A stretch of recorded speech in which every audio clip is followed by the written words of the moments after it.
이번 사태로 많은 선진국들이 마이너스 성장을 하고 있는데 베트남은 자랑스러운 성공을 거두고 있다. 응웬 빅람 베트남 통계국 국장의 발언입니다.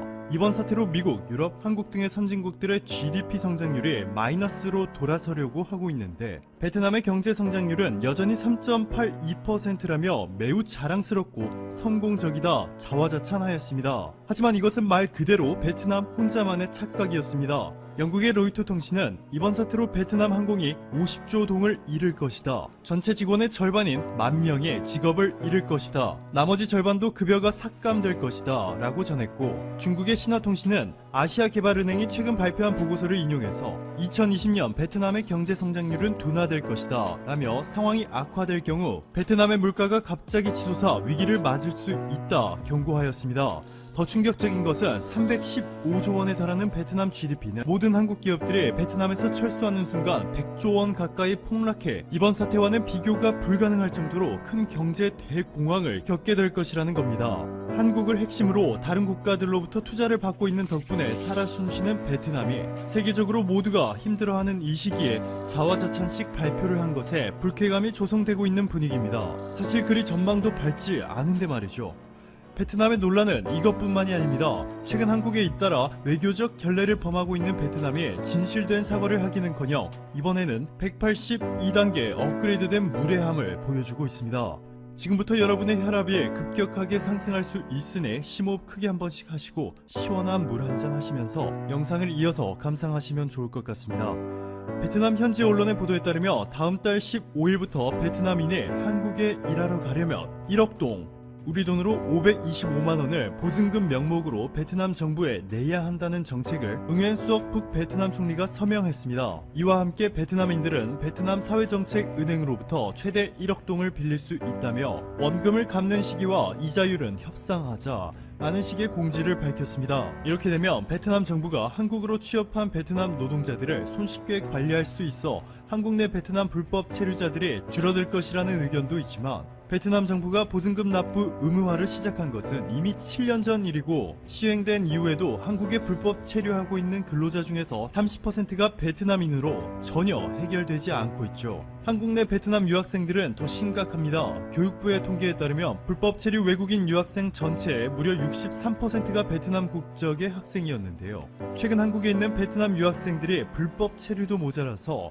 한국 정부의 경고도 완전히 무시해버리는 사태가 발생해 충격을 주고 있습니다. 군산대학교에 다니던 베트남 유학생 3명, 베트남 국적 여성 2명과 남성 1명이 최근 해외에서 한국으로 돌아왔고 한국 정부는 다른 모든 외국인과 한국인들에게 그랬듯이 이들에게도 자가격리 지침을 내렸습니다. 그런데 군산시 전담 공무원이 이들이 자가격리를 잘 준수하고 있는지 확인하기 위해서 지난 3일 오후 7시에 전화를 걸었지만 베트남 유학생 3명 중에서 그 누구도 전화를 받지 않았습니다. 이를 수상하게 여긴 군산시는 경찰과 함께 이들의 소재를 파악하기 위해 조사에 나섰고 충격적인 장면을 목격하게 됩니다. 이들은 군산시의 추적을 피하기 위해서 핸드폰을 거주지에 두고 자가격리 장소를 이탈한 것입니다.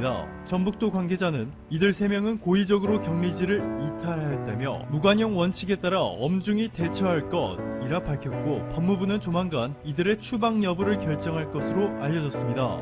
한국에 대한 베트남의 배신은 여기서 멈추지 않습니다. 베트남이 통일된 후 역사상 최초로 베트남이 동남아시아 게임에서 우승컵을 쥐게 만들어준 인물 121위까지 추락했던 베트남의 피파 랭킹을 단숨에 94위까지 올려놓은 주인공 박항서 감독 덕분에 다른 나라들은 수백, 수천억 원을 투자해야만 얻을 수 있는 국가 홍보 효과를 베트남은 한국의 박항서 감독 덕분에 거의 공짜로 누리고 있습니다.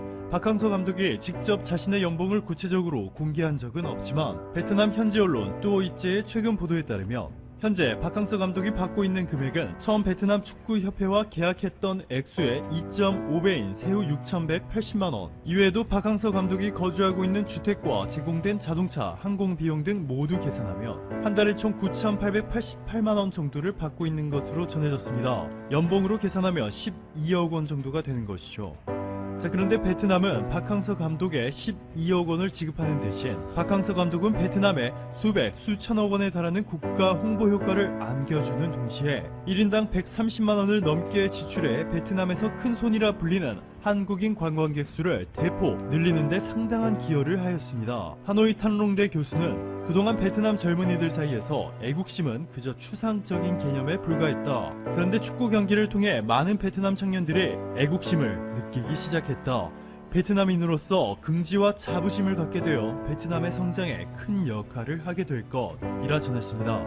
즉 박항서 감독은 단순히 베트남 축구팀을 우승팀으로 만들어 베트남에 막대한 경제적 이득을 안겨주었을 뿐만 아니라 베트남 젊은이들에게 애국심이 무엇인지까지 일깨워준 진정한 영웅이죠. 여기에 최근 박항서 감독은 베트남이 이번 사태를 잘 해결했으면 바란다며 1억 2천만 동을 기부하는 훈훈함까지 보여주었습니다. 그런데 베트남 언론의 배신은 너무나 충격적이었습니다. 한 베트남 언론사는 박항서 감독의 연봉 삭감 왜 할 수 없나? 라는 제목과 함께 이번 사태로 현재 박항서 감독의 일이 많지 않다. 이번 사태가 끝날 때까지 연봉 삭감으로 더 많은 책임을 져야 한다. 등의 막말을 쏟아냈습니다. 심지어는 태국 축구팀의 감독을 맡고 있는 일본인 감독 니시노 아키라는 이번 사태로 연봉을 무려 50%나 깎았다며 박항서 감독을 비판하였는데요. 이것은 매우 잘못된 비교죠. 태국의 언론 SMN 스포츠마저 태국 감독을 맡고 있는 일본의 니시노 아키라에 대해 이렇게 말하고 있습니다. 박항서 감독이 니시노 감독보다 좋은 두뇌를 가지고 있다. 태국 축구는 이미 베트남 밑으로 추락했다.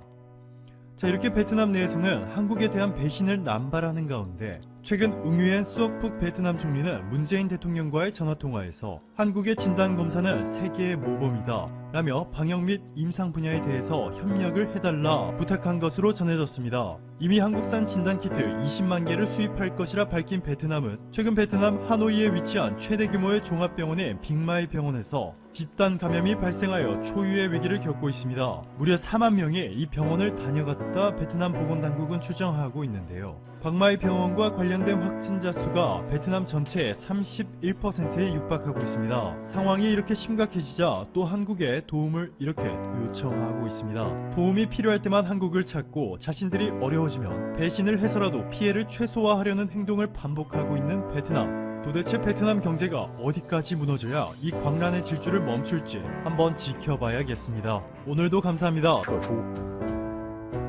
안녕하세요. 오랜만에 한국의 군사력을 다루는 중국의 영상들을 보시겠습니다.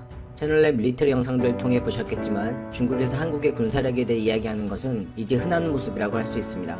오늘은 여러 자료들 중에서 한국의 종합적인 군사력을 논하고 다른 국가와 비교하는 영상들을 보시겠습니다. 먼저 이전에도 있었지만 일본과 종합적인 군사력을 비교하는 영상부터 보시겠고, 매번 그들이 빼놓지 않는 한국 군사력과 주한미군의 상관관계를 조명하는 영상, 그리고 마지막으로 더 나아가서 한국을 러시아와 비교하는 모습까지 확인하실 수 있습니다. 우리는 가만히 있는데 이런저런 비교를 하는 그들의 모습이 재미있습니다. 영상 내에도 언급되지만 결국 우리의 경제 규모와 군비 지출이 증가하면서 생기는 자연스러운 현상이라고 하겠습니다. 먼저 일본과 비교하는 영상부터 보시겠습니다. 이전 비교 영상과 중첩되는 부분도 있지만 최근 들어 변화한 환경을 다시 반영해 만든 보완 자료라고 할 수 있을 것 같습니다. 보시죠. 二战时期，日本由于走的是军国主义道路，以至于在这样一块小小的领土上，却创造出了一支有能力扰乱世界秩序的军队。曾经的日本除了在亚洲拥有称雄的实力外，在太平洋战争前期甚至能把美军打得节节败退。但如今的日本军事实力又如何呢？正所谓风水轮流转，现在的日本和亚洲的另一个国家韩国比起来，都不是对手了。不信一起来看看就知道了。首先，陆军实力对比。 日本现在的坦克数量为690辆，而韩国的坦克数量在3000辆左右。韩国的坦克数量是日本的4倍多，而且韩国还有6个机械化师团。与韩国相比，日本不管是从坦克数量还是机械化师团上来看，都不是韩国的对手。因此，在陆军实力方面，韩国更胜一筹。其次，空军实力对比，日本的总军机数量和韩国差不多，而且5代战机的数量多于韩国。按理说，空军实力日本应该强于韩国，但是两国空军没有代差，因为 都有 F-35，而且值得一提的是，韩军的 F-15战机要比日本的 F-15质量更好，因为日本的 F-15如今已经是在超龄服役，每次起飞都让人不放心。最后，海军实力对比，日本的海军实力看上去要强于韩国，日本有现役5艘直升机母舰，还有20艘常规动力潜艇，比韩国的潜艇数量多，而且质量更好。那么理应在海军方面日本胜于韩国是没问题的。但由于条约的限制，日本是不允许发展进攻性海军的，所以日本的准航母终究是准航母，而韩国同样也有独岛级准航母，而且在去年也宣布了要造航母的计划。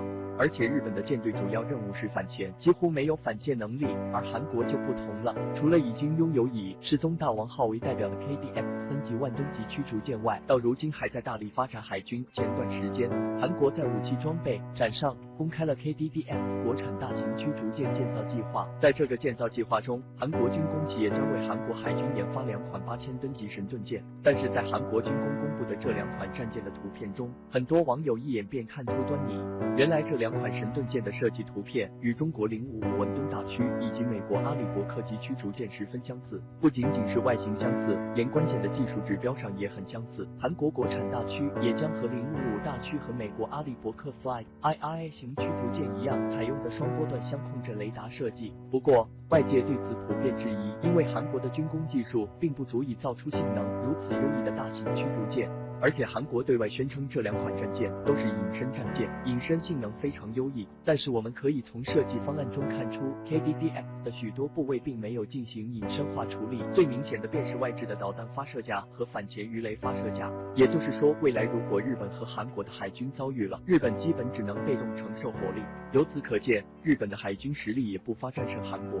即使历史上韩国与日本之间曾爆发过数次武装冲突，即使是到了现在，韩国人与日本人也互相鄙视，但从海陆空3方面仔细解读，会发现现在的日本已经不是当年强大的日本，而韩国也并非当年弱小的韩国，二者的身份在不知不觉中开始调换，也许这就是时间。再来总的看一下，韩国军队现役军人约有60万，而日本现役军人数量不到25万，为何会有如此大的差距呢？要知道，韩国与朝鲜直到现在都还处于紧张状态之中，近些年来朝鲜又开始大力发展核武器，朝鲜半岛爆发战事的可能性一直没有散去。由于有着巨大的国防压力，韩国采用的是征兵制度，几乎每个韩国男性都要在军中服役。而日本作为2战的战败国，连正规的军队都不能拥有，而且日本与美国之间有安保条约，美国在日本有大量驻军，相对而言，日本还是比较安全的，所以其采用的是募兵制，兵员较少。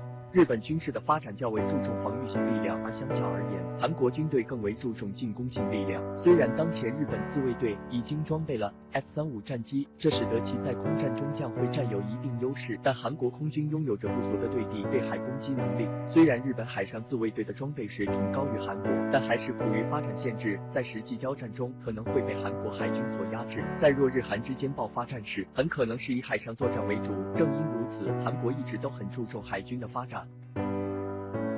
다음은 한국군의 능력을 주한미군의 영향력과 연계해 바라보는 시각입니다. 사실 거의 모든 영상에서 주한미군을 이야기하는 모습을 확인할 수 있는데 대부분 이제까지는 주한미군 덕분에 한국의 안전이 보장되어 왔지만 향후 한국이 한 단계 더 발전된 군사 대국이 되는 데 있어서는 미국이 방해가 된다는 시각을 유지하고 있습니다.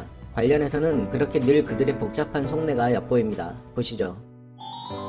事实上呢，这个计划在2003年就已经开始了，也就是16年前就开始了。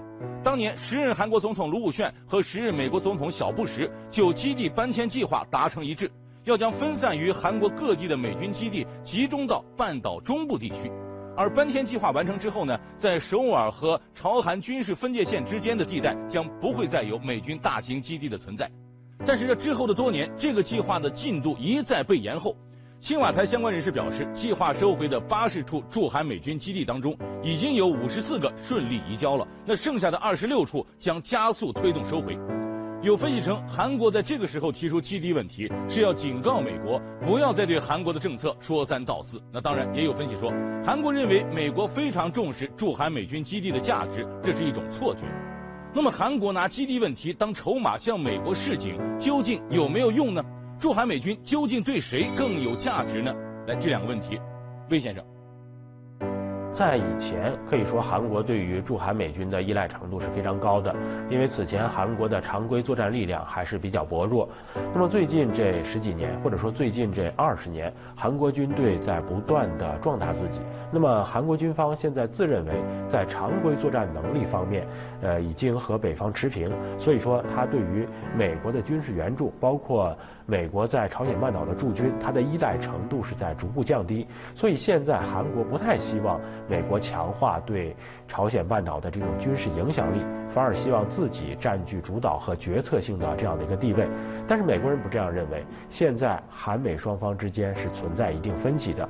韩国呢希望美方逐渐弱化，或者说逐渐撤出，但是美国呢肯定不会轻易让步，因为这涉及到美国在亚太地区的整体战略。 마지막으로 모두에서도 말씀드린 바 우리 한국을 러시아에 직접 비교하는 내용입니다. 우리는 가만히 있는데 자신들이 갖다가 비교를 하면서 이런저런 이야기를 하는 것이 재밌기까지 합니다.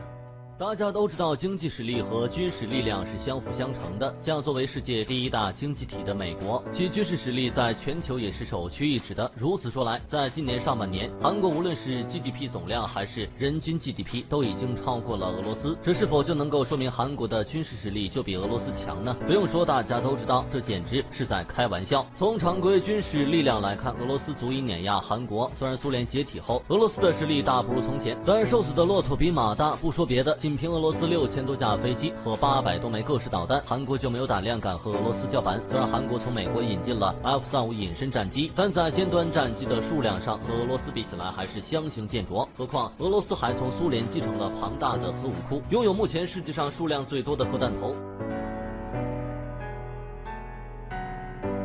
就连美国都对俄罗斯颇为忌惮，更不要说一个小小的韩国了。值得一提的是，韩国不能合法拥有核武器，所以韩国几乎不具备核能力。而且，就算韩国想拥有这样一款大杀器，美国也不会允许。另外，因为韩国在军事上的高度依赖美国的保护，所以一旦美国撤掉对韩国的军事保护，韩国可能连保护自己的能力都没有。试问，这样一个国家如何能和俄罗斯相提并论呢？虽然从 GDP 来看，俄罗斯是排在了韩国的后面，但就军事支出而言，俄罗斯已经远远超过了韩国。和韩国大刀阔斧的引进设备不同，俄罗斯都是把1分钱掰成2分花，让自己的军事实力可以得到最大限度的提升。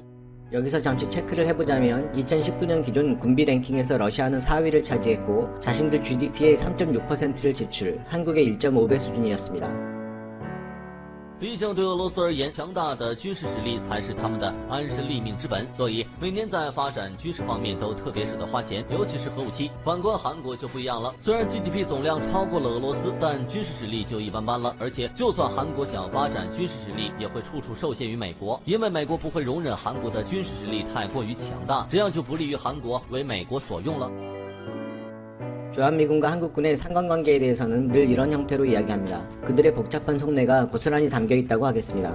영상에서도 보셨듯이 군사력은 결국 돈입니다. 우리의 군비가 이미 러시아와 비교할 수준까지 상승한 것을 중국이 잘 알고 있기에 이런 비교까지 해보는 것이겠죠. 결국 내용상으로는 애써 무시하는 듯하지만 그들의 속내는 다르다는 걸 유추할 수 있겠습니다.